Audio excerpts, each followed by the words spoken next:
महिला मुख्यमंत्री के राज्य में महिला नहीं है सुरक्षित। आजादी के 77 वर्ष बाद भी अब तक महिला नहीं हुई आजाद। दरिंदों के द्वारा की गई रेप के बाद हत्या के मामले ने पूरे देश को शर्मिंदा कर दिया।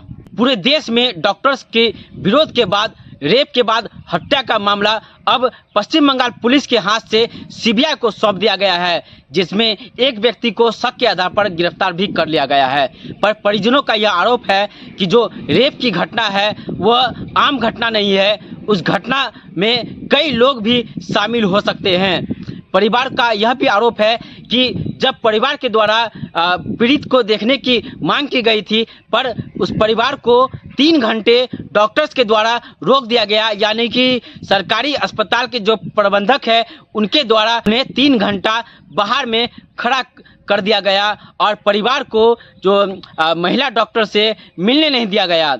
जिस तरह की हालात थी वो हालात मैं आपको कैमरे में बयान नहीं कर सकता हूं, क्योंकि जो अब तक जो हमें विश्लेषण में मिला उस विश्लेषण से यह साबित होता है कि कहीं न कहीं उस अस्पताल में बहुत बड़ी साजिश को अंजाम दिया गया है, जो कि एक बड़े जांच का विषय बनता है, जिसमें कि एक व्यक्ति को अभी पुलिस ने गिरफ्तार भी कर लिया है। पर कहीं न कहीं इस मामले में कई ऐसे लोग हैं, जो कई ऐसे बड़े चेहरे हैं।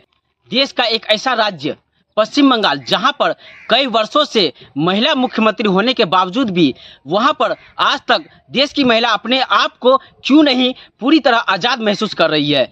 कई ऐसी घटनाएं पश्चिम बंगाल में देखी जा चुकी है जो पूरे देश को शर्मिंदा कर चुका है। कई बार ऐसी इलेक्शन के दौरान, चुनाव के दौरान भी ऐसी घटनाएं देखी जा चुकी है जो पूरे देश को शर्मिंदा कर चुका है। कोलकाता में रेप के बाद हत्या के मामले ने अभी पूरे देश को शर्मिंदा कर दिया है।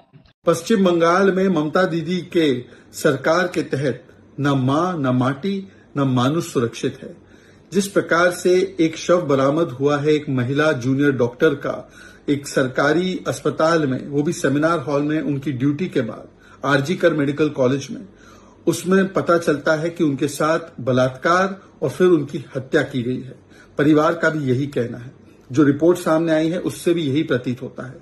परंतु सवाल ये पूछा जाएगा कि पश्चिम बंगाल में ममता बनर्जी होम मिनिस्टर भी है, हेल्थ मिनिस्टर भी है, और उधर अगर एक महिला डॉक्टर, एक जूनियर डॉक्टर जो ड्यूटी पर है, अस्पताल में ही सुरक्षित नहीं है, तो संदेश खाली में उनकी क्या स्थिति होगी। तो सबसे ज्यादा आवाज बुलंद करने वाले ये लोग होते हैं।